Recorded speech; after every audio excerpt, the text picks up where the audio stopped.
Bom dia, boa tarde, boa noite. Vamos lá, mais um podcast. Eu aqui, Ronaldo Martinelli, comigo, meu amigo Sérgio Borges. Hoje vamos falar, é uma pergunta, vamos dizer assim, né? Que eu acho que é mais difícil do que responder do que nasceu primeiro, se foi o ovo ou a galinha, né? Sérgio, vamos falar de volume e ou intensidade, né?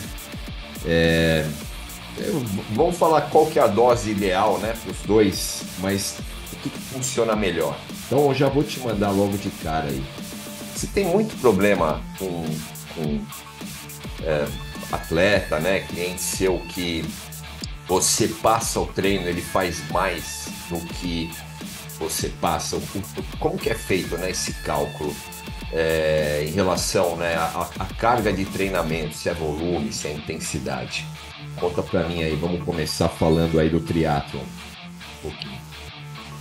Sempre eu acho que isso vai ser um problema, né, que a gente vai ter sempre com o atleta, né? Existem os atletas que às vezes acham, né, que pode fazer um pouquinho mais de uma coisa ou outra, né?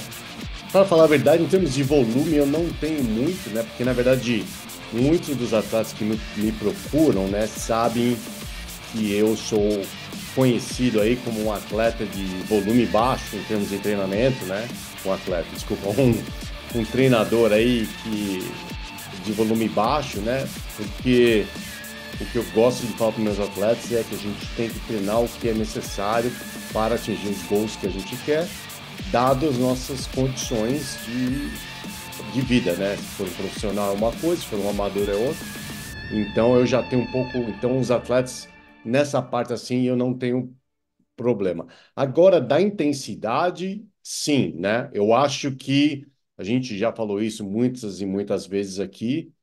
Eu acho que às vezes a falta de entendimento, que é uma coisa que é legal a gente falar hoje, sobre a intensidade ideal e o que você deve fazer para o tipo de treino, né? Hoje não dá para a gente falar sobre tudo aqui, pessoal, porque realmente é um assunto meio complexo, mas eu vou basear um pouco mais aí em Ironman e meio Ironman, que eu acho que acredito seja aí a maioria das dúvidas aí do pessoal e a gente também pode falar em provas mais curtas depois, mas as intensidades que devem ser utilizadas, né?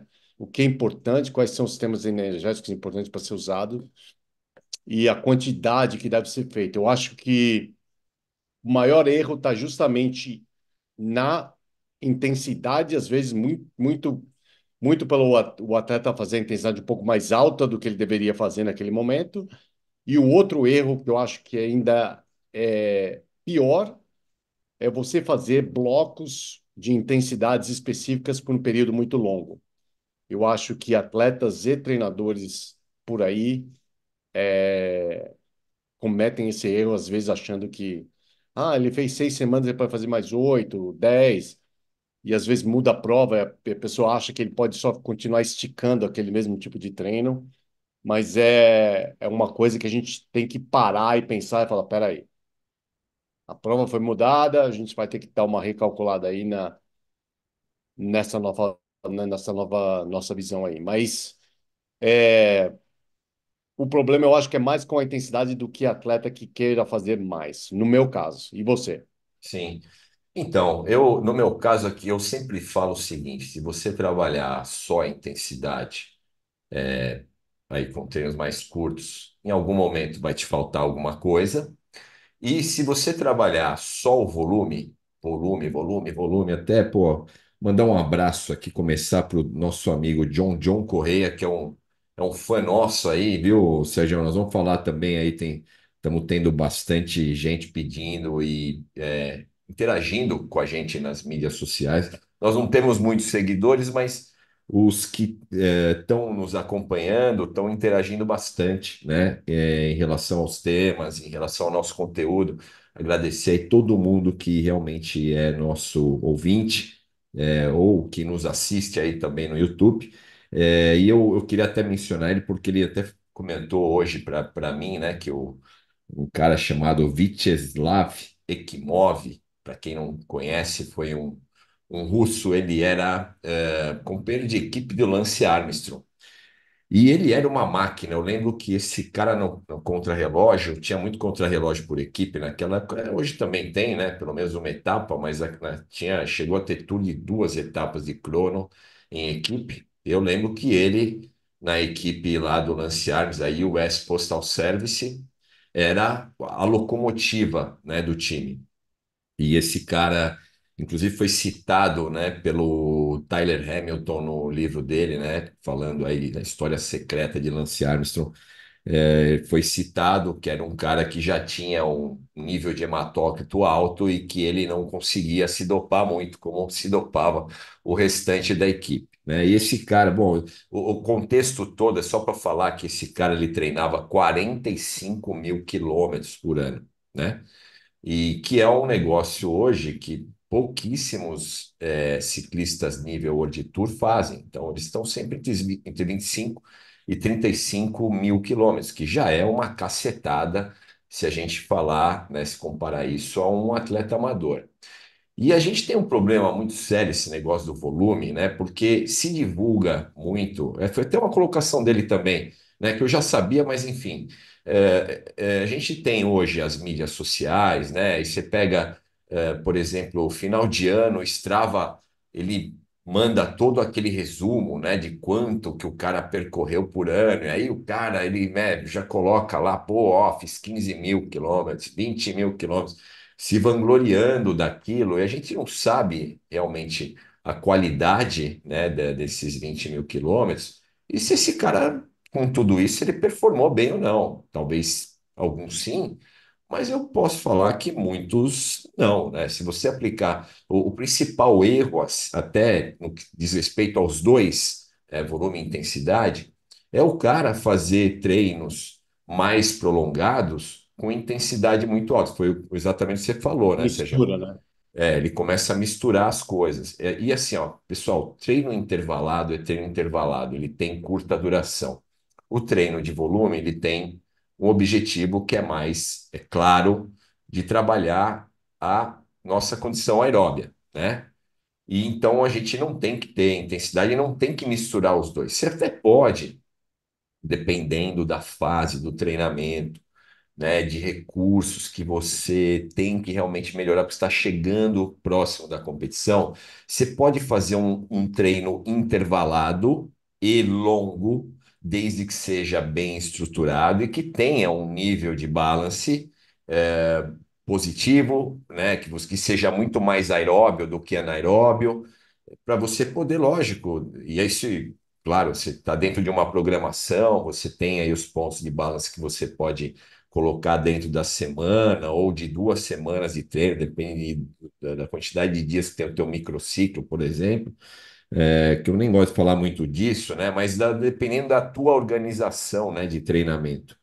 Então você até pode, né, usar, mas isso é um trabalho muito específico. Eu, por exemplo, gosto de dar uma semana de quatro, eu gosto de dar uma semana com um pouquinho mais de volume, né, e também com treinos intervalados, mas isso está dentro de uma organização. O que o pessoal tem feito por aí é pego muito treino, né, de mídia social, visto o que os profissionais, né, têm feito em relação ao treinamento. Eu acho que isso também é um problema para o triatlon, né? Sim. E tentando replicar isso para a vida deles. E aí, claro, muitos não têm treinador, né? Acabam, como a gente tem uma informação jogada na net hoje em dia, de qualquer jeito, de tudo que é lado, né? Tem nego pendurando coisa e às vezes ele não tem nada, nunca foi um treinador, né? Pô, eu estava vendo aí um vídeo que me mandaram do tal do Pablo Marçal, né? Já está até meio antiguinho, ele falando de cadência e tal. Então, o pessoal está acreditando num povo que nunca nem abriu um livro sobre um treinamento ou um artigo científico e está se baseando nisso, né? Infelizmente, a informação está sendo pipocada na net e a gente está tendo esse problema. E quando eu vejo algumas coisas e eu falo, pô, mas será que o pessoal está tão desinformado assim que não consegue entender que ainda existem profissionais que podem organizar, né, o treinamento e pode fazer com que esse cara tenha um rendimento. Mas e uma coisa é treinar, né, Sérgio? Outra coisa é você performar. Se você quer performar, você tem que ter uma organização de treino melhor. Se quiser só treinar aí, não ter assim muito foco em nada, ok, até entendo.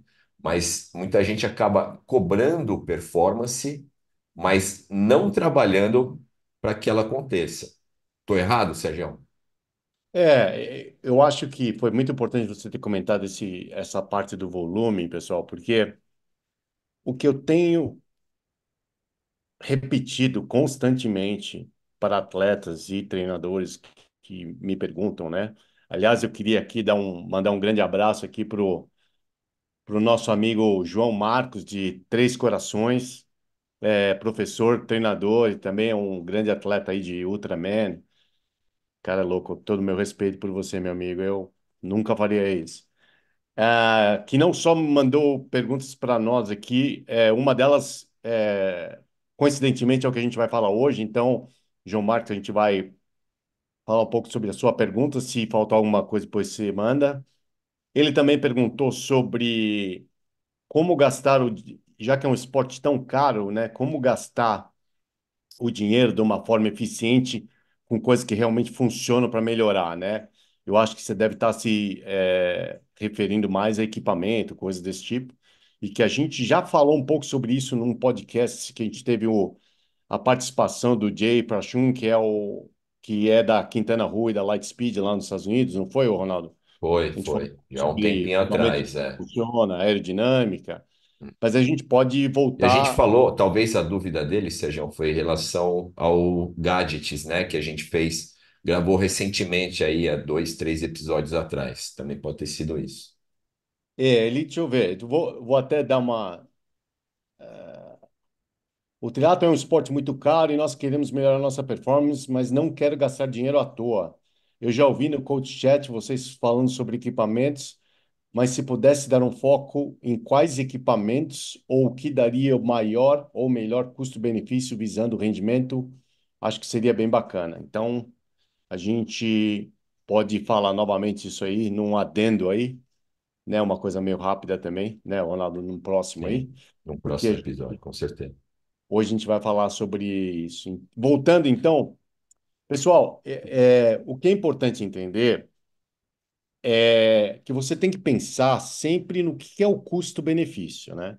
Se você é um atleta que treina, um atleta 10 a 12 horas por semana, né? Qual que é a média dos seus ciclistas aí, o Ronaldo? Então, a média mesmo é entre 8 e 12 horas, tá? Eu tenho gente que até pedala bem menos do que isso, 6, né, 7, porque é condição de cada um. Eu não tem como você falar, vamos colocar mais volume num cara que mais trabalha do que qualquer outra coisa. Então a gente Exato. tem aí os caras 3, 4 vezes por semana treina, não dá para passar muito disso, né? Pois é, então, o que você precisa entender, na hora que você fala isso, eu vou aumentar o volume do meu treinamento. Acho que a primeira pergunta que a gente já falou sobre isso, mas vamos repetir aqui agora. A primeira pergunta que você tem que fazer é qual a melhor forma? A gente já, inclusive, falou, acho que um episódio sobre isso especificamente. Qual é a melhor forma de usar essa hora extra que a gente tem? É em volume? É em intensidade? É em específico? É em treino de força, como a gente mencionou? Eu acho que isso deve ser a pergunta número um antes de você começar. E uma coisa que as pessoas não sabem, para a gente que já treinou e treina vários atletas de nível profissional, é que, na verdade, o volume não é o primeiro recurso que a gente usa para melhorar a performance do atleta. Na verdade, é o último recurso, né? Eu já tive experiências com vários atletas em que a gente trabalhou vários sistemas energéticos, intensidades diferentes, parte biomecânica e alongamento, mobilidade, core, e faltava aquele 1%. Foi aí que a gente falou, bom, vamos tentar colocar um pouquinho mais de volume, né? Eu acho que isso é importante vocês entenderem, porque parece que a ideia que é passada para todo mundo é o inverso. A primeira coisa vai melhorar, aumenta o volume. né? E acha Tá. que os triatletas profissionais fazem isso, mas na verdade não é, né? Os triatletas profissionais, eles se preocupam em várias outras coisas que fazem com o que eu falei do componente da performance, né? Como recuperação, nutrição, mobilidade, treino de força, treino específico, eficiência mecânica, tudo isso que a gente já comentou, para depois falar em aumentar o volume, né? Então, eu acho que os técnicos mais dos grandes atletas aí experientes já estão como o Ronaldo falou aí, tendo uma cautela muito grande em relação ao volume, porque o volume de treino, né, sendo um treino muito catabólico, ele também te dá uma interferência hormonal muito grande, né? É um treino que, quando você faz muito treino aeróbico, muito treino longo, você sente aquele meia falta de energia, né? Aquela que você fica meio mole, né? Você acorda de manhã naquele negócio e fala, nossa, hoje eu que não quero sair da cama. Esses aí são alguns dos sintomas que a gente sabe. Eu já passei por isso, né? Eu lembro nos fins dos anos 90, né? Que naquela época lá que ninguém sabia de nada, eu cheguei a treinar 33 horas, até cheguei a fazer 35 horas de treino por semana. Ah, E eu tá. lembro, isso aí vai ficar para um outro caso, mas eu lembro que eu estava me preparando para fazer um Ironman no Japão, eu acho que foi em 97. E faltavam 4 semanas. E eu tinha que fazer um pedal de 3 horas leve. Eu sei que eu pedalei 1 hora e meia, e eu falei, não dá mais. Eu não estou mentindo. Eu desci da bicicleta. Naquela época não tinha tantos telefones celular assim como é hoje. Eu desci da bicicleta, eu parei no telefone público, liguei para minha namorada na época. Eu falei, pelo amor de Deus, vem me buscar, que eu não quero mais fazer isso. Olha o nível que eu cheguei, né? Na verdade, faziam 4 semanas para um Ironman e eu já estava com um estresse mental e físico tão grande que eu já estava com ódio da minha bicicleta já. Eu falei, eu não quero mais isso. 1 hora e meia, eu falei, eu não vou nem voltar para casa pedalando. Pelo amor de Deus, venha me buscar aqui. Então, é uma coisa que a gente tenta evitar em vocês, né? A gente já comentou esse assunto, eu fico repetindo, desculpa pessoal, mas é importante. A gente, quando a gente entra num esporte tão apaixonante, né, como o triatlo, o ciclismo, né, Ronaldo? A gente tá o quê? Querendo uma coisa que é um modo de vida, né? É uma coisa prazerosa que a gente quer fazer e até o fim da vida, se puder. Competições, treinos. Então, a gente não quer fazer alguma coisa que seja uma experiência dramática fisicamente e mentalmente, não só fisicamente, para que depois você fale, como eu já ouvi casos, né? De falar, eu nunca mais faço esse Ironman. E o cara abandona o esporte. O nosso intuito aqui, como treinadores, aqui, incentivadores do esporte, o que que é? A gente quer mais gente no nosso esporte que estejam tendo prazer e se divertindo. Então, a gente tem essa função como treinador de instruir as pessoas para que elas ficam bem, de saúde e mantenham esse fogo, né? E essa vontade de ficar todo dia treinando e ter o prazer que esse esporte maravilhoso nos traz. É. Não, eu acho que o ciclismo também tem muito disso, né? Que você falou, pô, só vou melhorar aumentando o volume. Cara, isso está muito enraizado na cabeça das pessoas. E justamente porque a gente tem hoje na televisão o Tour de França, o Giro de Itália, né? E esses caras, lógico que eles treinam pra caramba, né? Eles ficam horas e horas por dia em cima da bicicleta, porque é uma necessidade, é uma necessidade. Agora, pessoal, é assim, ó, se você for fazer um letap, tá? Em Campos do Jordão, não sei qual que é o seu nível, mas se o seu nível for um nível assim bem tranquilo, você vai fazer essa prova em umas 5 horas, tá? É uma prova de um dia, é uma prova que eu considero já de um nível razoável, porque a gente tem um nível de ascensão acima dos 2.000 metros, mas você não precisa fazer 25, 30 horas de treino por semana para fazer o letap e ir bem. Aliás, pessoal, só faz isso quem realmente tem uma condição boa de se recuperar e quem precisa fazer. Eu só dou acima, vou falar assim, uma semana aí, dentro de um ciclo, tal, acima de 20 horas de treinamento, para aqueles caras que vão realmente fazer prova em etapa, aqueles caras que realmente precisam ficar mais tempo, porque existe aí uma necessidade, principalmente de melhorar a resistência aeróbia e tal, e esses caras precisam realmente ficar um pouco mais de tempo, melhorar a estamina, a durability, né? Você vai subir e descer montanha, né? Que não é algo que todo mundo, né, faz rotineiramente no ciclismo. Então aí você tem essa necessidade. E tem um porém também, pessoal, vai muito do histórico desse atleta ou dessa pessoa. E aí nós estamos falando do nível amador, porque o nível profissional, eu estou falando não aqui no Brasil, porque infelizmente no Brasil, os atletas que estão hoje na elite, muitos deles são descobertos já com uma idade mais avançada, com exceção, lógico, a gente tem agora o Vinícius Rangel, que está correndo nesse exato momento o Tour da Colômbia pela Movistar, está indo super bem, né? Ontem, hoje nós estamos gravando numa quarta-feira, e ele pô, ajudou o Fernando Gaviria, né, o companheiro de equipe, a ganhar a etapa, primeira etapa da prova. Ele, eu lembro de acompanhar o Vinícius Rangel desde cedo das categorias de base, né? Porque eu tinha uma equipe também de formação e ele foi crescendo junto, né? Com esse meu time. Um cara já desde cedo super respeitoso, cumprimentava todo mundo, né? Tinha uma educação diferente, mas teve até uma história de vida que fez com que hoje ele estivesse ou está, né? No mundo World Tour, né? Ele fez por merecer. Ele teve, lógico, uma força de vontade acima, né, do normal para alguém aqui que nasceu no Brasil, um esporte que não é muito a cultura, não é tradição. Ele teve aí, acho que se eu não me engano, ele não teve pai, não teve mãe e tal, então ele usou da força de vontade, da garra dele, determinação para conseguir alcançar o que ele alcançou hoje, mas ele foi um cara que teve uma formação de atleta nível World Tour, porque era um cara que só fazia isso. E mesmo assim, cresceu num país em que o treinamento e a competição, nesse nível, de formação, era muito aquém do que ele precisava quando ele foi correr na Europa.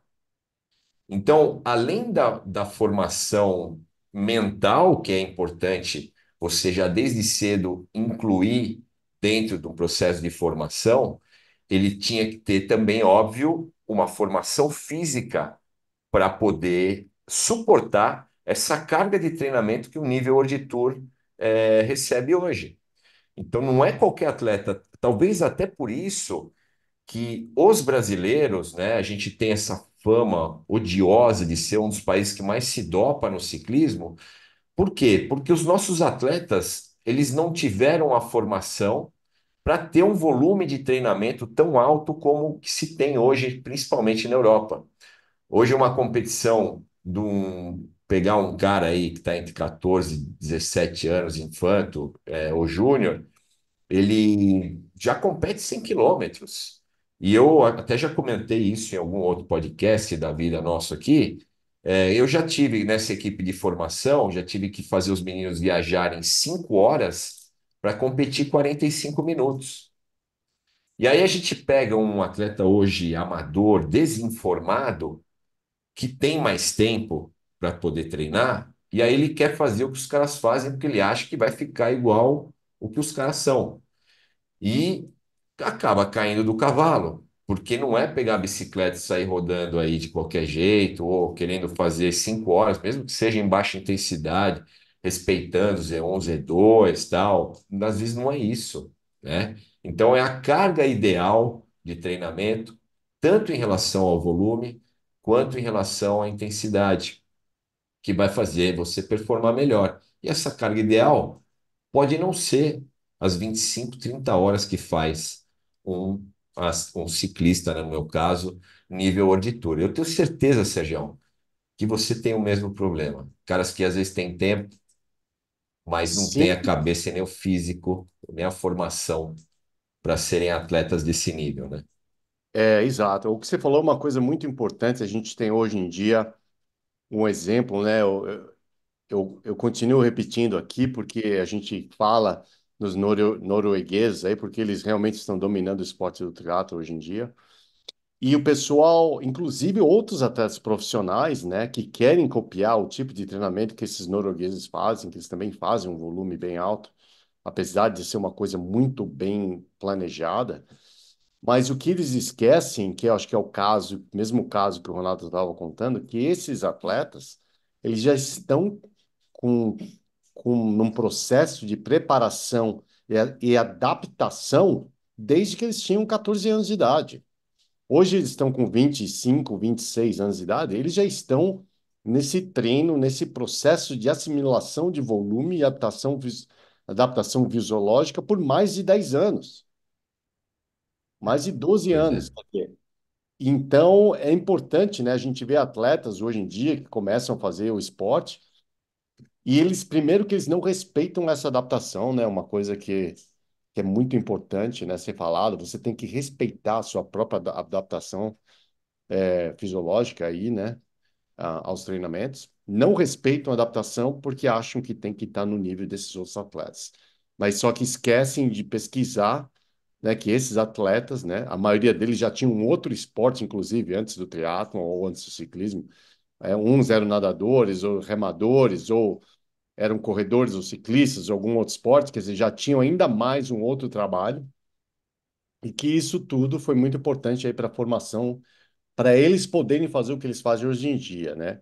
Eu acho que é legal hoje que a gente está falando sobre volume e intensidade, né? Vocês que acompanham aí triatlo provavelmente já ouviram falar nesse triatleta louco canadense chamado Lionel Sanders. Você já ouviu falar, né, Ronaldo? Já ouvi falar, Então ele é rapaz. conhecido, né? Tiro o chapéu para ele porque é o cara, acho que é o cara mais duro que tem aí na história do triatlo, aquele cara que adora dor e que faz o que for possível. E ele foi eu acho que também é um bom exemplo do atleta achar que ele deve fazer coisa que ele não sabe, e também o treinador, também a sensibilidade do treinador de ver da onde vem esse atleta para poder dar o treino certo para ele, né? Então, esse, no caso, o Lionel Sanders resolveu treinar na metodologia dos noruegueses, né?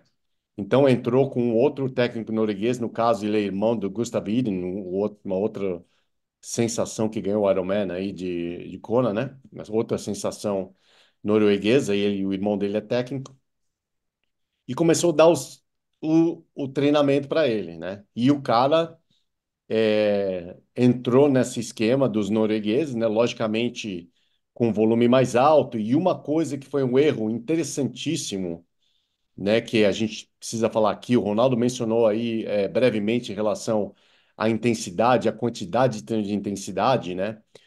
Você, por isso que você tem que entender o atleta bem, né? No caso dos noruegueses, né, antes deles passarem para provas longas como o Ironman e o 70.3, eles eram todos atletas olímpicos de prova curta, né? A prova standard, né, que é o nosso olímpico aqui, que a gente chama de olímpico, acho que talvez até hoje do triatlo olímpico. Então, eles têm uma demanda fisiológica muito diferente do que no Ironman.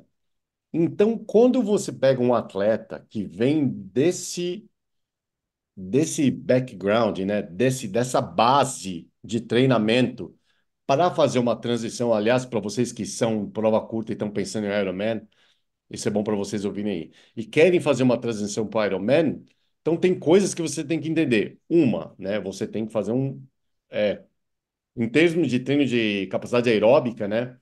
A gente achar que esses atletas não fazem volume, né? É engraçado, né? Porque esses atletas que correm 10 quilômetros correm 2 horas, 2 horas e meia, né? Então, quer dizer, são atletas que já vêm com uma capacidade aeróbica muito alta, né? Mas uma coisa que eles não fazem, é entender a parte nutricional, né? Que é muito importante. Segundo, né? Desenvolver a capacidade de usar gordura como fonte de energia, porque, na verdade, a prova deles é de uma intensidade muito alta e uma duração de 1 hora e 40, né? No máximo. A maioria até sprint, que eles fazem em 50 minutos. Então tem que entender essa fase e eles têm que aprender a trabalhar numa área que eles nunca fazem, né? Se vocês aí estão acostumados aí Zona um, 2, 3, 4, 5, 6, né? A zona um sendo a recuperação, a zona 2 sendo capacidade aeróbica, a zona 3 sendo o tempo, né? O treino de ritmo. Então, essa zona 3, né, que eu gosto de, no caso, dividir aí entre a zona 3 baixa, que é o Ironman, e a zona 3 alta, que é o 70.3, essa especificidade é que esses atletas de curta distância têm que fazer, que é uma coisa que eles não sabem fisiologicamente o que significa. Só que o técnico usou essa mesma estratégia por um atleta que é o Lionel Sanders, que é um cara que já vem fazendo prova de longa distância por muito tempo, faz 2, 3 anos por ano, já faz muito treino específico é, nessa zona 3, nessa zona tempo, e o cara meteu mais treino específico dessa zona em cima do cara. O que aconteceu? O cara quebrou, né? Então, isso eu acho que é O importante. Lionel Sanders quebrou. Isso é isso que eu estou te falando, né? Quebrou, eu digo, em termos de desempenho, né? Ele teve um ano Sim, meio sim, ruim, claro. andou em vários Ironman, etc. Então, é que realmente ele já fazia, né? Porque você tem que considerar que as provas, né, que tem uma demanda fisiológica grande, feitas nessa intensidade, são como outros treinos de intensidade, né? Sim. Então, eu acho que o erro foi tentar desenvolver uma área em que o atleta já era desenvolvido, né? Na verdade, não Hum. era isso que ele estava precisando desenvolver. Só que usou a mesma fórmula que estava usando nos outros atletas, moleques de 20, 21 anos, que É, a metodologia que dá certo para um e não dá certo para outro. Por isso que não ex- é regra, né? exatamente, né? A gente acabou de falar aí que o Blumenfeld tem um VO2 de 103, né? Quer dizer, a característica desses atletas são essa, né? Um VO2 super desenvolvido, uma força específica super desenvolvida. Quer dizer, tudo aquilo que a gente falava aqui que os atletas mais velhos têm que desenvolver, esses garotos têm, né? Então, eles podem fazer esse treino, porque daí a gente vai ouvir o pessoal falar, mas o Blumenfeld, que é campeão do Ironman, ele faz treino nessa zona 3, faz isso. Ele faz. Por quê? Porque ele já tem o resto, né? Exato. E ele foi adaptado dessa forma, né? Ele se Exatamente. formou Então, dessa forma.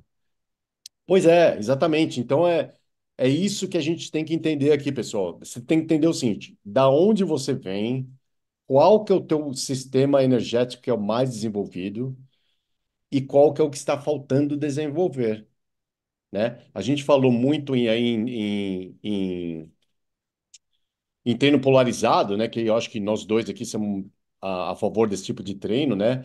E ainda até hoje, por um exemplo, né, de 80% do treino feito de desenvolvimento da capacidade aeróbia e 20% em intensidade. Para vocês terem uma ideia, eu acho que isso é interessante para vocês entenderem. Os atletas de longa distância, de ponta, hoje em dia, desses 20%, a maioria dessa intensidade é feita a nível de VO2. Ela não é feita a nível de tempo desse específico É, de exato. prova. E o pessoal inverte. Acho que é esse Exatamente. aí é um problema aí que muitos atletas treinando para o Ironman acabam cometendo esse erro. A pessoa acaba invertendo, acabam fazendo esse treino muito longo por um período muito grande e aí o que acaba realmente gerando uma fadiga muito maior, né? Uma quebra aí no seu sistema hormonal e etc, etc, né? É importante saber, né? E eu já falei com vocês aqui, eu sou um técnico que falo que a maior deficiência de todos os atletas, triatletas, que eu vejo é não trabalhar suficientemente o seu sistema energético de VO2 e que esse Não sistema é tem que muito ser. requisitado, né, no triatlo, é diferente um pouco do ciclismo, né, o sistema É, VO2. o atleta não. O atleta do triatlo, eu acho que é uma informação, né? Eu acho que você já treinou alguns triatletas, você sabe, né? É o treino a nível de lactato é a moda, né? Todo mundo só quer fazer o treino de lactato, é o treino de lactato. E meio que esquece um pouco do VO2. E também até esquece um pouco da capacidade anaeróbica, né? Que seriam mais sprints e coisas assim. Total, é, exato, É exato. uma E área muito até para pouco. melhorar a economia de movimento, você tem que mexer nesses pontos, né? Exatamente. Mas quantos que fazem isso, né, pessoal? E o pessoal fala às vezes, fala, mas eu sou um atleta de Ironman, eu não preciso fazer isso. Precisa. É, O Ronaldo acabou de falar, a gente está falando em economia. O que que é economia? Eficiência de movimento. E, pessoal, desculpa. mas não tem nenhum outro jeito de melhorar a eficiência do movimento a não ser se mover rápido, né? Você tem É a que. mesma coisa no ciclismo, quando o cara fala, eu sou escalador, eu não preciso treinar sprint, né? E a gente Exatamente. até engraçado porque várias provas dos últimos 3 tours, né, que o Pogacar participou. Pogacar é um cara, um ciclista, pô, eu sou muito fã do Pogacar, mas muito fã. Porque ele é um moleque que ele não está muito preocupado em ganhar o Tour de France. Lógico, ele concorre para ganhar. Então agora, esse ano em 2024, ele vai fazer o Giro, né? E vai fazer o Tour. Ele vai tentar talvez o Double. Mas ele falou, se eu não ganhar o Tour também, não tem problema, eu quero ganhar um dos dois, né? Então ele não está muito preocupado com isso. E ele, o ano passado, o pessoal falou que ele performou mal no Tour de France e tal. E, pô, se ele performou mal, imagina os outros, né? Então ele perdeu do Vingegaard, claro, que estava melhor preparado, estava mais descansado, né? Que fez toda a preparação dele voltada para o Tour de France.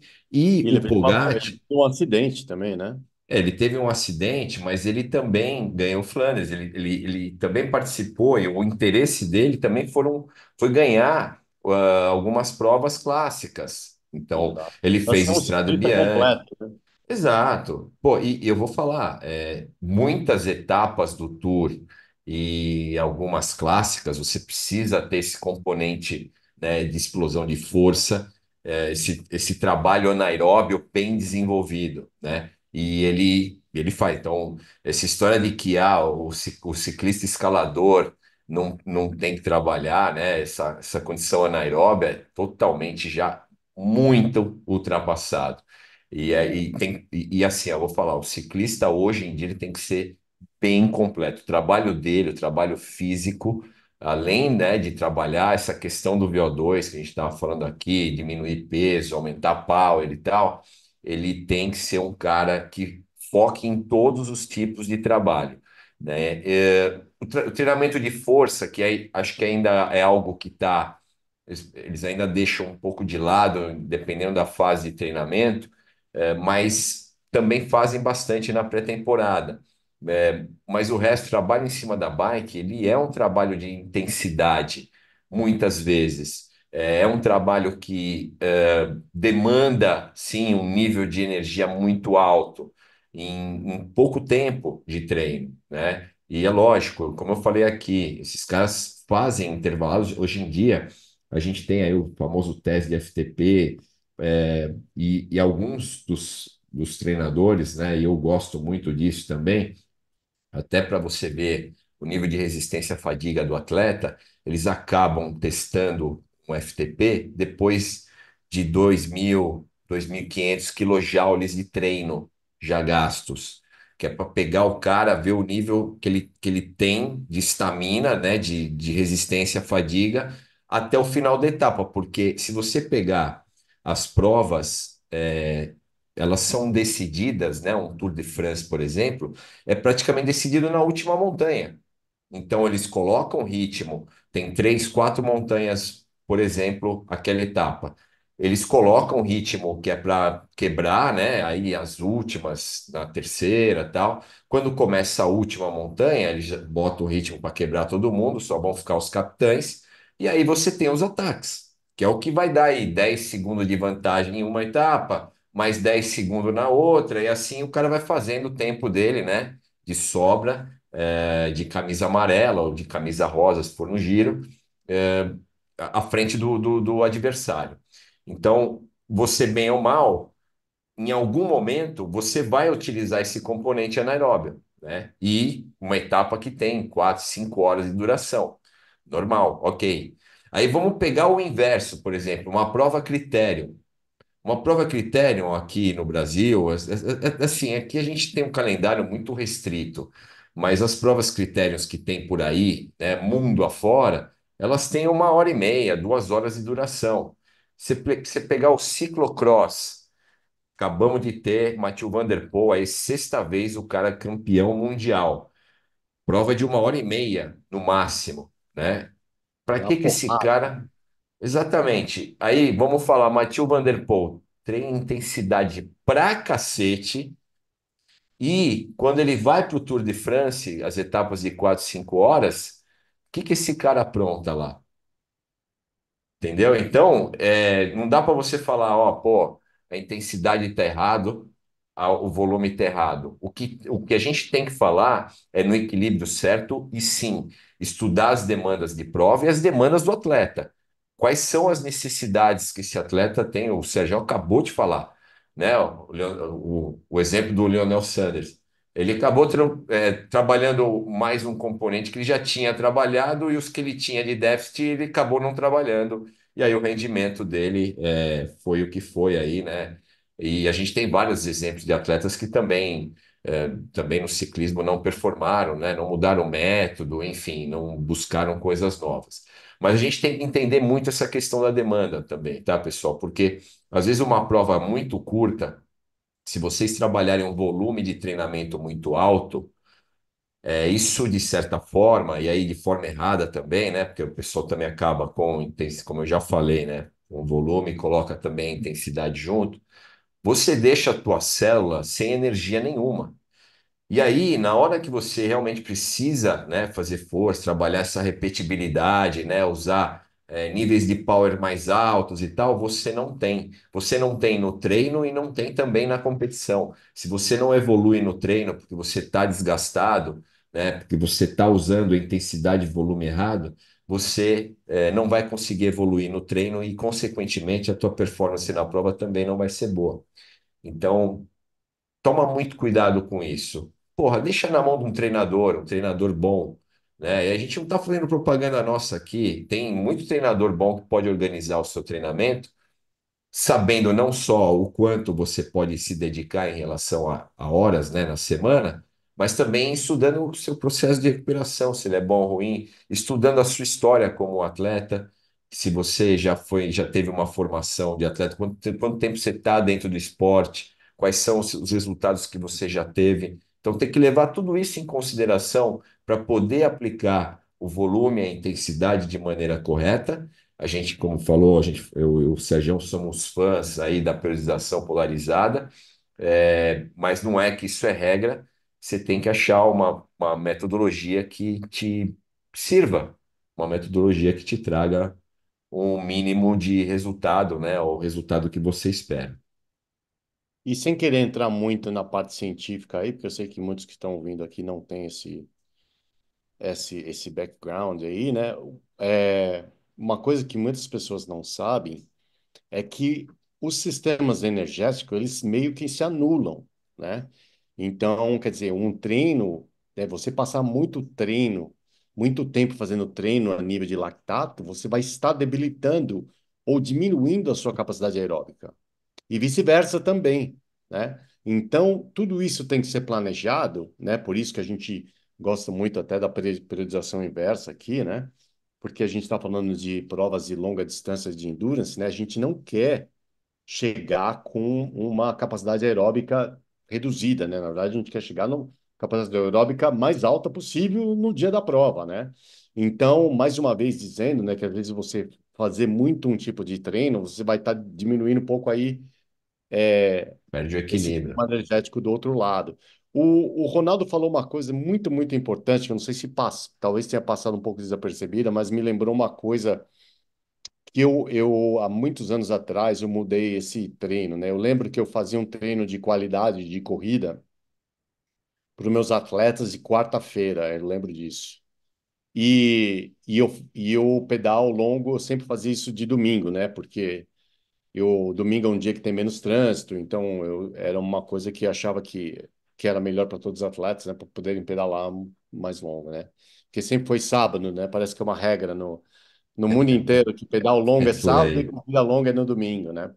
Mas uma coisa interessante que eu não desenvolvi, que eu comecei a fazer com meus atletas, foi justamente essa especificidade que o Ronaldo tinha comentado em quando se fazia um FTP por um atleta já com certo nível de fadiga, né?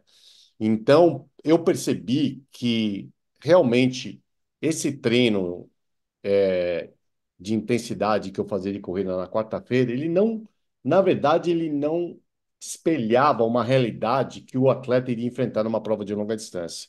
Então, eu acabei mudando esse meu treino de intensidade, inclusive é um treino de transição que eu faço hoje em dia, meus atletas, que é feito na segunda-feira, ou seja, no dia depois do treino longo de pedal que eles fazem no domingo, justamente para eles desenvolverem a capacidade de manter essa intensidade, esse ritmo com a perna fadigada. E também, por um outro lado, né, o atleta que acabou fazendo esse pedal de 5 horas mais forte que deveria fazer, é, consequentemente, vai ter um desempenho pior nessa corrida de segunda-feira que eu acabo vendo nos resultados, né? Então, não, era também um truque que eu fiz para controlar a intensidade de treino longo nos meus atletas. Eu falo assim, vamos ver como é que você vai correr na segunda-feira, né? Se você correu, fez o teu pedal longo aí no Gray Zone aí, né, no teu Zona 3 em vez de fazer no Zona 2 você vai pagar isso na corrida na segunda-feira. Então, eu acabei usando isso. Mas é importante, né, pessoal? A gente quer deixar uma mensagem aqui para vocês. Tem que tomar cuidado no planejamento da intensidade, né? Então, você que tem o seu treinador e ele vai te passar um treino para um Ironman, para qualquer prova, você tem que ter um contato com ele, pergunta, fala assim, mas, professor, por que que eu estou fazendo 6 semanas, 4, 5, 8 semanas? Por que esse tipo de intensidade, né? A gente tem que, a gente tem que questionar para a gente achar o que vai ser melhor para nós, né? A gente que comentou esse assunto, né? Você vai fazer uma prova do Troféu Brasil Olímpico agora em janeiro, fevereiro, e vai fazer um Ironman em maio, né? Você tem que saber o tipo de intensidade que você vai estar trabalhando, né? Seria uma hora agora de fazer uma intensidade de tempo, zona 3 que seria um específico de Ironman? Não. Seria agora uma hora de fazer um volume de treino para Ironman, quando você ainda está no começo do temporada e vai fazer prova de curta distância? Também não. Então, isso é importante, né? A gente deixar bem claro. Eu acabei de receber uma mensagem aqui de um atleta dizendo que ele meio que parou de treinar porque ele já estava. A ideia dele seria fazer o Ironman do Brasil em 2024, mas o treinador dele já tinha colocado muito volume para ele de treinamento já agora, no mês de janeiro e fevereiro, e que ele não só não está preparado fisicamente, mas também a gente tem que se preparar psicologicamente, tem que se preparar com a família, né? A gente falou sobre isso, né?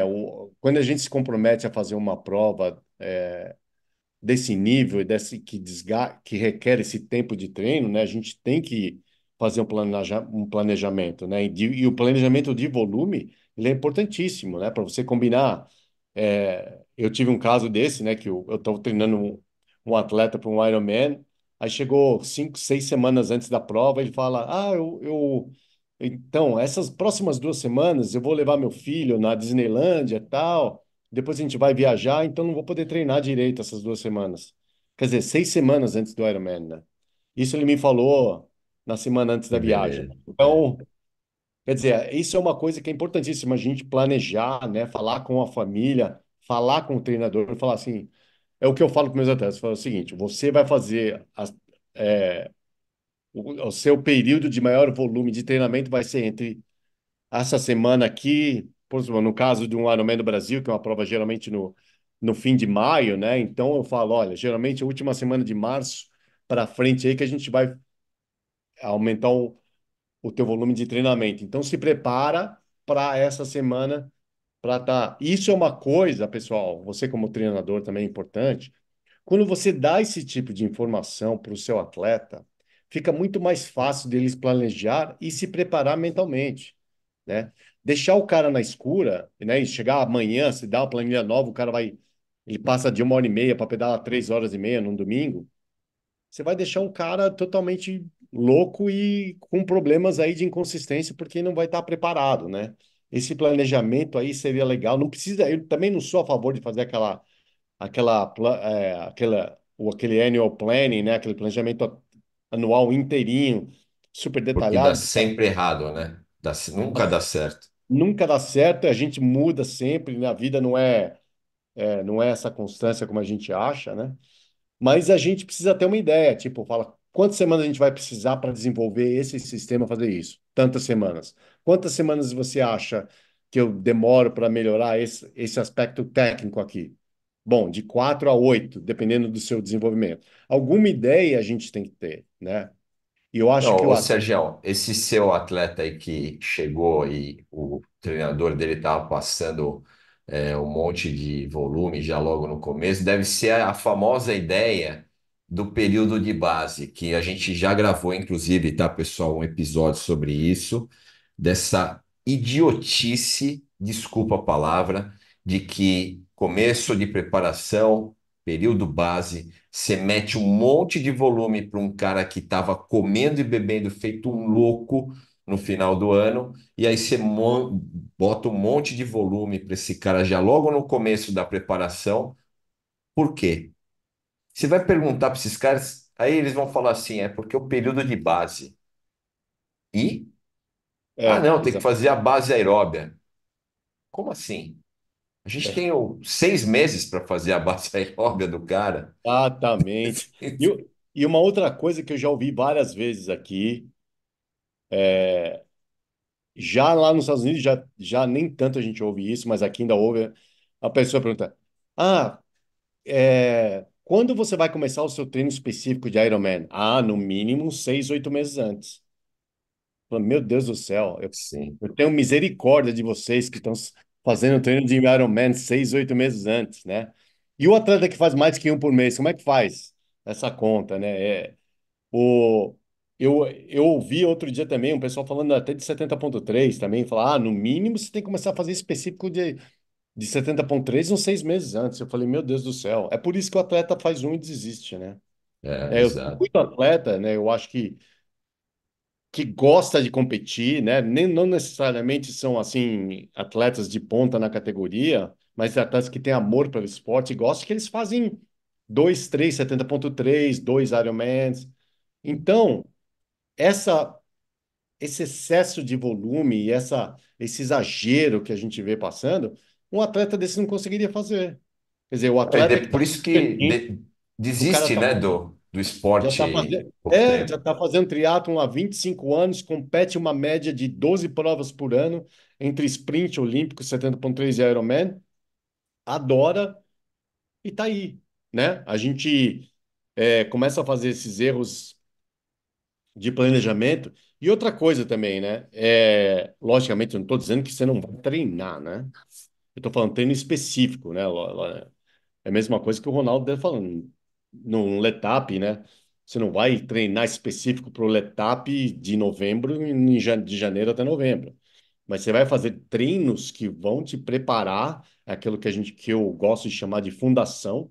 Vão fazer uma fundação, deixar teu corpo forte, resiliente e pronto para o volume de treino quando ele chegar para fazer isso, né? Eu acho que é importante isso.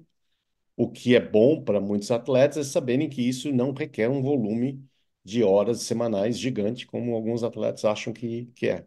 Então, para vocês que aí que estão ouvindo, que querem fazer um letap, o Reinaldo depois eu vou falar para ele falar um pouco, mas querem fazer um Ironman 70,3, não pense que o teu ano inteiro vai estar morto, que você nunca mais vai poder sair no fim de semana, vai ter que se divorciar da mulher, chutar o cachorro, abandonar os filhos, que você não vai ter tempo para mais nada de treino. Não, tudo é possível, né? É só a gente achar a fórmula certa que funciona para você e, e não exagerar aí nesses volumes de treino como a gente tem visto por aí. Isso aí. Eu ia até falar aqui no caso do ciclismo, teve acho que um episódio, algum post que eu fiz em relação ao número de competições, né? E eu coloquei, esse atleta que eu citei, o Ekimov, provavelmente ele é um cara que, esses 45 mil quilômetros do ano, ele era um cara que competia bastante pela equipe. O Pogacar, o ano passado, competiu 49 dias do ano. Nossa, E o cara que mais competiu, o cara que mais competiu foi Luiz Leão Sanches com 90 dias, né? Imagina esse cara, ele um quarto do ano ele passou competindo. Então, esse cara, ele provavelmente ele não deve treinar, né? Trabalho específico deve fazer um ou outro, mas se o cara competiu 90 dias, Esse cara dificilmente ele teve uma periodização, uma organização de treino que permitisse ele de ganhar alguma coisa. Tanto é que, vamos lá, Pogacar, 49 dias, que já é um exagero para o atleta amador, né? Ele teve 17 vitórias. Luiz Leon Sanches, 90 dias. Quantas vitórias ele teve, Sérgio? Chuta aí. Nenhuma. É. Nenhuma, né? Então, pessoal, é isso que a gente tá. A mensagem é muito, né? A gente tem que deixar muito claro para vocês que resultado ele só vem se você cobrir as suas demandas, tanto de atleta quanto de competição. Porra, se você não precisa treinar um volume tão alto, e você muitas vezes não tem, acho que 99% dos atletas amadores não tem tempo de treinar um volume muito alto, então é sinal que você não precisa, né? Você não vai. Muitas vezes você pode até ter tempo de performar ou de treinar durante a semana, mas não é uma necessidade sua. Eu gosto muito de ler, né, a história dos atletas. Aí você pegar os caras lá atrás, né? Ed Merckx era um cara que treinava pra caramba, 5, 6 horas por dia. Ele gostava. O Bernard Hinault, que para mim foi o segundo maior da história, já não. Já era um cara que treinava 2, 3 horas, mas ele gostava de trabalhar a intensidade. Então, também, né, são recursos que você entender do atleta aonde ele pode se beneficiar mais, né? Eu tive uma atleta o ano passado, eu vou contar a história dela desde o ano retrasado. Ela teve um resultado não muito legal no Multi-Route, estava um pouco mais pesada, né? Chegou ainda na competição, ela teve um processo inflamatório e tal. E o ano passado a gente mudou, né, o treino dela. Eu coloquei de 4 semanas, que eu tenho lá um ciclozinho que eu gosto de fazer para ela. E uma das semanas tinha lá uma semana maior, que geralmente passava das 20 horas de treino. Que é o que a gente faz, né? No Multi-Route, a gente trabalha aí, putz, de 25 a 35 horas, depende da versão de competição, né? Porque são 7 dias subindo 3.000 metros praticamente de média, né? Todos os dias. Então é uma competição que você vai ficar muito, realmente muitas horas em cima. Eu acho legal fazer uma semana com um pouquinho mais, né, de carga horária, né, de treinamento. E não necessariamente é só a gente tem vários tipos de trabalho dentro dessa semana, né? E aí a gente mudou esse processo, ela fez um outro método e aí ela ganhou a prova, né? Então, mandar um beijo para minha querida Japinha, para quem não conhece. E, assim, foi uma metodologia de sucesso, mas que a gente também teve que mudar. Então, no caso dela, o volume ajudou num certo ponto, mas a intensidade correta também ajudou. E aí tem muita gente também faz o processo inverso, né? O cara só trabalha intensidade, intensidade, intensidade, todo dia intensidade e não dá o tempo necessário para se recuperar e provocar um novo estímulo dentro desse processo. E é aquilo que eu Então, falei, e a capacidade aeróbica cai, né? exatamente, exatamente. Lembra da célula sem energia? Tanto o Exatamente. volume quanto a intensidade muito alta, elas provocam isso, né? Eles Isso provocam tem, isso no e é processo. engraçado, você estava comentando o negócio de provas, né? Eu treino uma atleta que ela é campeã master de mountain bike e ciclocross nos Estados Unidos, né? Master. E eles competem como o Ronaldo estava falando, né? Às vezes sábado e domingo, né? Todo fim de semana compete. Então, na verdade, né? Nesse momento, o treinamento que eu faço, o planejamento que eu faço com ela é periodização zero. Na verdade, é um microciclo dependendo de como ela está se sentindo e do que ela fez, É né? uma organização do Então, treino, né? É uma é uma organização. organização, né? Quer dizer, ela chega e fez duas provas seguidas, né? Eu falo, bom, a gente tem que dar uma recuperada na sua capacidade aeróbica. Então, você vai fazer um dia de recuperação e 2 dias longões de treino, por exemplo. Aí depois faz um pouquinho de VO2 e tal, aí vai competir. Entendeu? Aí no dia que ela, no fim de semana que ela não competiu, aí a gente faz uma outra qualidade, né? Então a gente vai acaba você vai ter que acabar vendo o que o atleta está fazendo, quais foram as demandas, né? se ela está fazendo uma prova de ciclocross, a demanda é diferente de uma outra prova de mountain bike, né? Como o Ronaldo estava explicando, eu falei, bom, essa prova de ciclocross, ela trabalhou bastante, né? A capacidade anaeróbica trabalhou bastante, esses níveis mais altos aí de intensidade. Então, esse sistema, a gente não precisa repetir e trabalhar essa semana. Vamos É. trabalhar o que você não fez para recompor, né? Exato. Eu Então, gosto muito disso aí, viu, Sérgio? Eu gosto de trabalhar, vou contar aqui uma parte, né?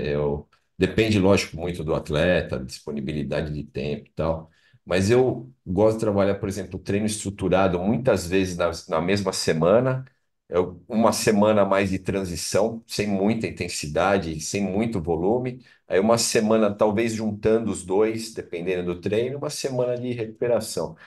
Isso é só, lógico, uma ideia.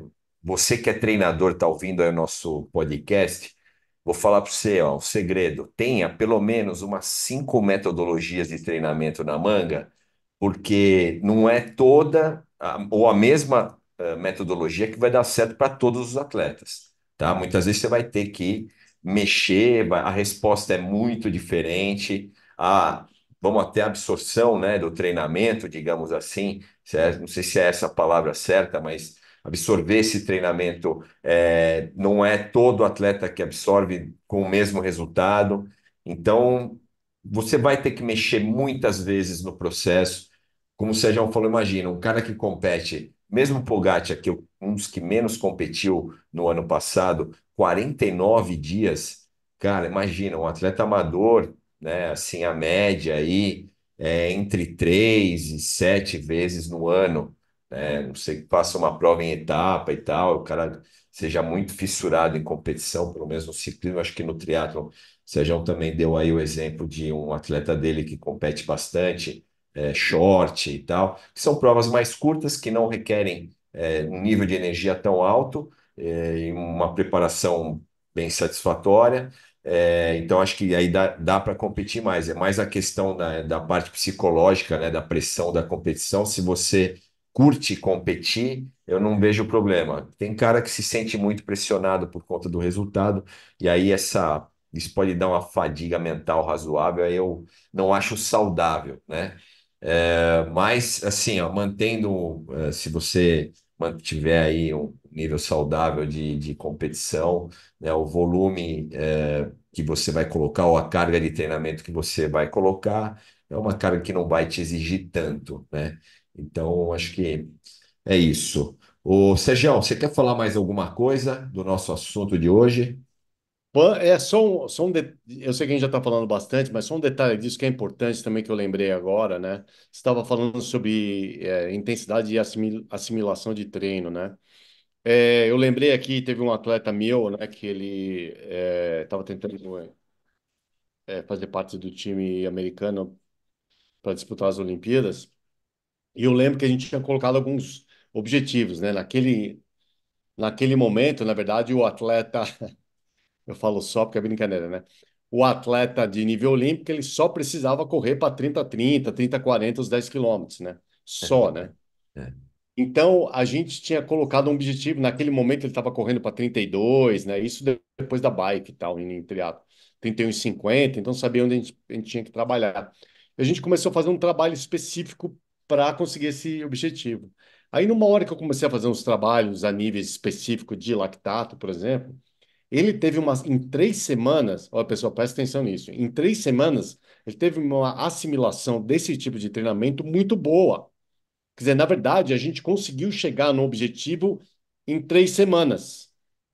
Aí o erro vem que muitos atletas falam: bom, se eu fiz isso em três, então se eu fizer seis, eu vou correr para 2,50, para 28 os 10 quilômetros, né? E aí que o atleta acaba se quebrando. Então, nessa hora, inclusive, o atleta queria fazer mais. Nessa hora eu segurei, né? Puxei as rédeas. Eu falei: esse era o nosso objetivo. A gente vamos capitalizar no ganho que a gente tem hoje e não arriscar a perda que a gente pode ter amanhã, né?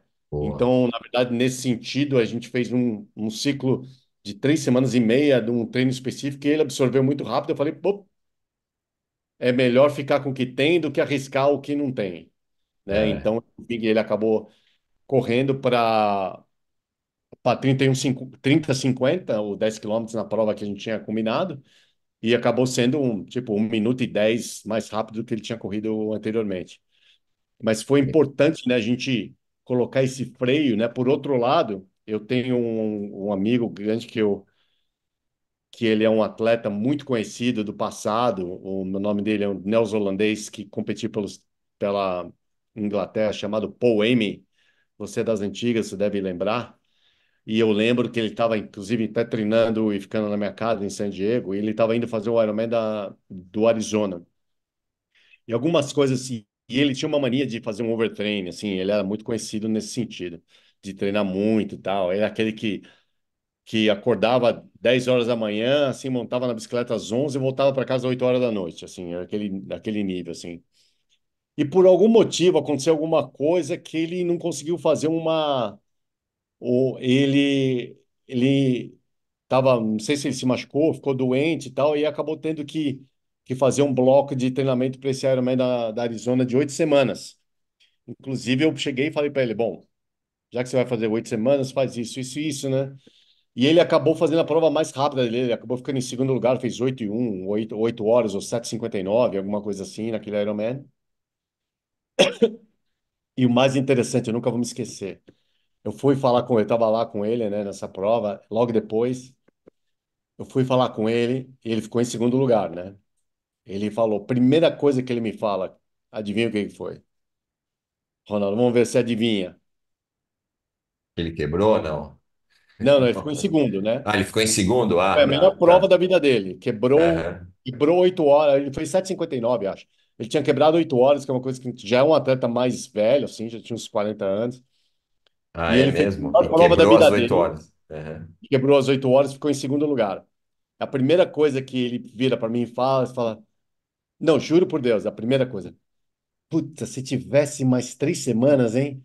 É, Né? Eu falei, se tivesse mais 3 semanas, você ia quebrar, ia estar em 12º. exatamente, Né? exatamente. É engraçado, porque numa hora dessa, E tem muito isso, né? Porque quando você acerta o treino, e às vezes você está numa metodologia e você muda e começa as coisas a dar certo e tal. Às vezes pode ser até a metodologia, pode também não ser, né, pessoal? Mas ele fica com aquilo, o psicológico acaba trabalhando, né, de uma forma diferente. E aí ele fica com isso na cabeça, né? Que, pô, se tivesse mais tempo, eu ia virar aí, ó, sei lá, ia ganhar a prova, em vez de ficar em segundo, né? e é Mas, uma coisa que eu já vi acontecer várias vezes, né? Eu lembro que acontecia muito morando nos Estados Unidos, muitos amigos aqui treinando aqui no Brasil, faziam Ironman de Floripa, assim, em tempos assim fantásticos, assim, atletas muito talentosos, muito rápidos, e chegavam lá no Havaí quebrado. E acho que é justamente, né, eu acho que talvez um pouco de insegurança do atleta combinado aí com uma falta aí de segurar as rédeas aí dos treinadores, né? exato. De achar, bom, já que eu fiz 9:05 aqui no Ironman do Brasil, então eu vou treinar mais, assim no Havaí eu vou lá e faço 8:50, né? Eu vou para o Mundial, né? Vou concorrer com os maiores atletas, né, amadores do planeta no triatlo. Fica muito Mas essa pressão, né, no mas treinamento. o problema, então o problema eu acho que é justamente isso, em ver o que que o atleta devia pensar, né? Ele pensa nisso, né? Não, se eu treinei isso e fiz 9:05, eu vou treinar mais, aí eu vou É, quebrar 9 exato. horas lá no Havaí, ou não sei lá, outra prova. O Havaí foi porque era uma classificatória para o Mundial. Mas, na verdade, o que que o atleta deve pensar? Fala, pô, 9:05, que prova, hein? Cara, pô, agora é questão de sentar, ver tudo que a gente fez certo, algumas coisas que a gente pode ter sido feita errada, para dar um ajuste mínimo para você ir um pouco melhor, né? Eu acho que isso que a gente tem que pensar. Fala, pô, você fez isso, 9:05 era, tô falando isso há um tempo que eu estava competindo, Ironman, sei lá, 20 anos atrás, 15 anos, mais de 20, não, 20 anos atrás, era um tempasso fazer isso, né? Um atleta amador, inclusive, Porra, né? 9,5, eu lembro, pô, É um tempo fantástico. fatalmente aqui no Brasil ia para Kona, qualquer categoria. Isso, e isso é um tempo fantástico. Então, eu acho que a gente também tem que ficar com essa mente, né, de que quando a gente faz uma prova muito boa, A primeira coisa que a gente tem que fazer é falar, pô, deu certo. A segunda, o que que a gente fez que deu certo? A terceira, será que tem alguma coisinha que a gente possa ajustar? Não, agora vamos mudar tudo, treinar muito mais, que aí você vai ficar muito melhor. Não, pessoal, se deu certo, né? Aquilo que a gente fala, se está funcionando, continua fazendo o que está funcionando. E, logicamente, existem sempre ajustes para melhorar. A gente faz isso com os atletas diariamente. Mas a gente seria muito inexperiente, eu diria aí, né, o Ronaldo, se a gente visse um atleta, por exemplo, um atleta seu que ganha o Letap. Você vai lá, não, então treina mais, que daí você vai ganhar mais um Letap, ou você vai, né? Na verdade, o que que você fez? Falar, opa, aquelas mudanças que a gente fez funcionou. Vamos ver Sim. exatamente o que a gente fez? Será que a gente vai repetir? Ou a gente muda algum pontinho aqui, onde você ficou mais É, cansado, onde você o ficou. É, ajuste, é o exatamente. ajuste, Não, eu pessoal. falo que a metodologia de sucesso ela tem que ser repetida em pelo menos mais uma temporada com os devidos ajustes, né? E Exato. muitas vezes o que acontece é que tem muito atleta e muito treinador que não muda o método de treinamento. É aquela famosa frase, né? Se você tá fazendo a mesma coisa, não dá para você colher um resultado diferente, né? Então, se está 5, 6 anos tendo o mesmo resultado, a gente Se você falou, já né, está sobre, estagnado, lembra? estagnado, Falamos sobre estagnado. isso, né, no estagnado lá. Pô, muda. Cara, vê o que vai acontecer. Eu sempre vejo isso com bons olhos. E não tem, pessoal, loucura em treinamento. Tem o que dá certo. Às vezes você fala, pô, isso aqui é uma loucura, não dá certo. E às vezes você muda e o cara responde bem. E o cara acreditando em você, você pode falar para ele que plantar bananeira vai fazer ele melhorar o FTP dele. Se o cara acreditar em você, ele vai melhorar, né? Ele vai melhorar o FTP dele. Então, eu acho isso super válido, você mudar a metodologia e não achar, inclusive, que todo atleta vai responder da mesma forma aplicando o mesmo método. É muito difícil que isso aconteça. Então, você mexer, o que a gente mexe é realmente volume e intensidade, que é o que a gente está discutindo aqui. Agora, o que que é certo? Aumentar o volume ou aumentar a intensidade? Não tem certo ou errado. Tem o que dá certo para o teu atleta e coisas que talvez não é nem que dê errado, mas que não estão mais funcionando, talvez, como funcionou logo no começo. Porque todo mundo, quando começa a treinar, seja qual for o método, Vai melhorar. ele sempre vai melhorar, tá, pessoal? Isso é óbvio. Organizou o treino, você já tem uma melhora. Só que Consistência. exatamente, só que isso alcança um platô na medida que esse cara, né, ele está há um tempo já treinando com você e está treinando nessa metodologia, e aí o que a gente tem que provocar, né, é uma provocação mesmo, né, estimular de uma forma diferente para que esse cara também tenha algum resultado diferente, né? Então, e aí a gente vai mexer, né, no volume, na intensidade, no processo, na recuperação, enfim em tudo que é possível para nós, todas as variáveis que a gente tem condição de mexer, né? Bom, acho que é isso, Sergião. Cara, pô, estou muito feliz aqui com o nosso podcast, né?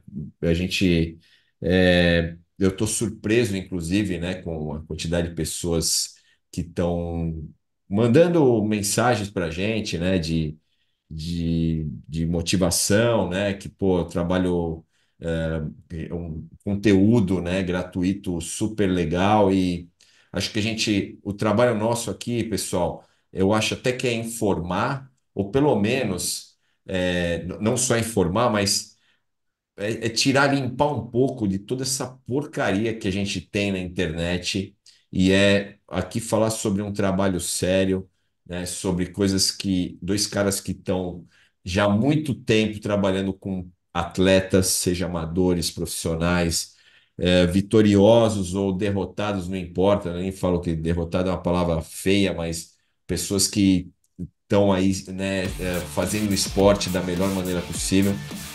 Então, a nossa experiência a gente quer colocar aqui e limpar realmente toda essa porcaria que tem na net, tá? Então, obrigado para todo mundo que nos ouve, né? E quem nos ouviu, ó, inclusive aqui nesse episódio de hoje. E continuem nos ajudando, nos motivando, que a gente vai continuar gravando o máximo de tempo que a gente puder, né, Sérgio? Pessoal, é uma coisa que eu queria falar para vocês, né? O Ronaldo estava me passando aqui alguns dados que a gente ouviu do Spotify, né? A gente quase que praticamente dobrou aí a nossa audiência desde que a gente voltou ao podcast, uma coisa que eu acho que só solidificou, né, a nossa decisão de ter voltado, né, com esse podcast. A gente gosta de dar informações, a gente gosta de ouvir também, né? A gente não é o dono da verdade, a gente recebe muitos comentários aí das pessoas e a gente sempre fala aqui, se você tiver alguma ideia diferente que você acha também, alguma experiência legal que você gostaria de, de contar para a gente gosta de vai contar para vocês aqui também. E continuem nos apoiando, falem para os amigos e vamos continuar crescendo. E a gente vai também trazer algumas participações especiais aí, pessoas Isso, vamos começar a trazer aí, convidados aqui convidados para para dar uma nossa mesa opinião. Se virtual. tiverem alguma ideia também, né, ou alguma sugestão, o que vocês gostariam de ouvir? Uma nutricionista, um fisioterapeuta, um treinador, um louco, né? Exato. Louco a Louco gente já já. tem, Eu gosto de ouvir louco, viu, já tem Sérgio? dois, Já tem dois aqui, juntar mais um, não tem problema nenhum. nenhum problema. Vamos aí. Bom, é isso aí, pessoal. Obrigado então aí de novo. A gente se vê no próximo episódio. Até logo. Grande Tchau. abraço. Tchau, tchau. Tchau, tchau.